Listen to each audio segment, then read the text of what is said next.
बुलबुल बुलबुल बोली सुन बाबुल, दिल में है प्यार तेरा होठों पे गितवा,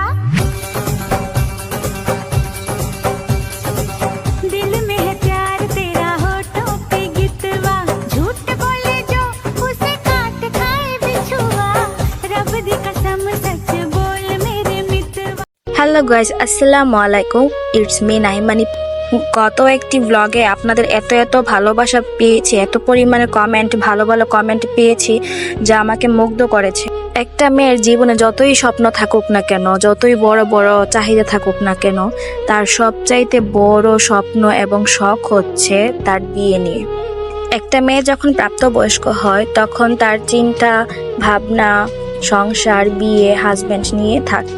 তখন ভাবে আমার বিয়েতে এরকম ভাবে সাজবো, আল্লাহ আমার জামাইটা জানি কেমন পরে, ভালো পরে না খারাপ পরে, সবসময় এই চিন্তাটার মাথায় থাকে। বিয়ের আগে একটা মেয়ের ভেতরে কিন্তু মানসিক শান্তি বলে কোনো শব্দ থাকে না, কিন্তু বিয়ের পরে তৈরি হয় মানসিক শান্তি শব্দটি। আমরা যতই সাফল্যের পিছনে দৌড়াই, যতই সাফল্যতা অর্জন করি, তারপরেও কিন্তু সর্বশেষে আমাদের মানসিক শান্তির প্রয়োজন পড়ে। বিয়ে নিয়ে একটা মেয়ের জীবনে অনেক স্বপ্ন থাকে, ভবিষ্যৎ পরিকল্পনা থাকে, ভবিষ্যতে কিভাবে পরিবর্তন হবে জীবন, কিভাবে করলে কি হবে। বিয়ের পর একটা মেয়ের দায়িত্ব বেড়ে যায়, টেনশন বেড়ে যায়, কোন কাজটা কিভাবে করলে সঠিক হবে, কোন কাজটা কিভাবে করলে ভুল হবে, সব কিছু চিন্তা ভাবনা করতে হবে।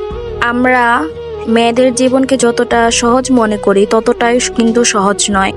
মেয়ে মানুষ এমন একটি বস্তু, তাদেরকে যেখানে যে অবস্থানে রাখা হোক না কেন তাদেরকে সেই রূপ ধারণ করতে হয়।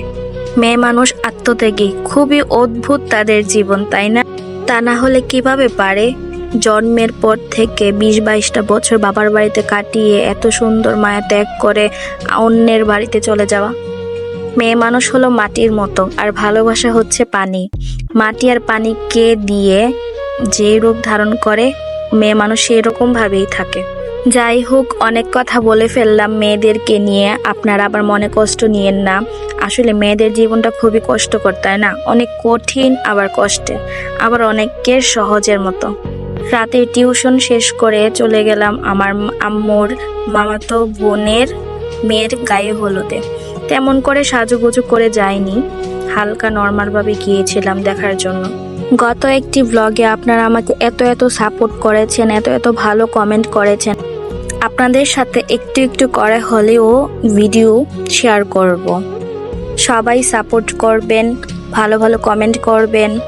আপনাদের সবার কমেন্টে রিপ্লাই দেওয়ার চেষ্টা করব। আজ এই পর্যন্তই। নেক্সট আরেকটি ব্লগ নিয়ে হাজির হব। আল্লাহ হাফেজ।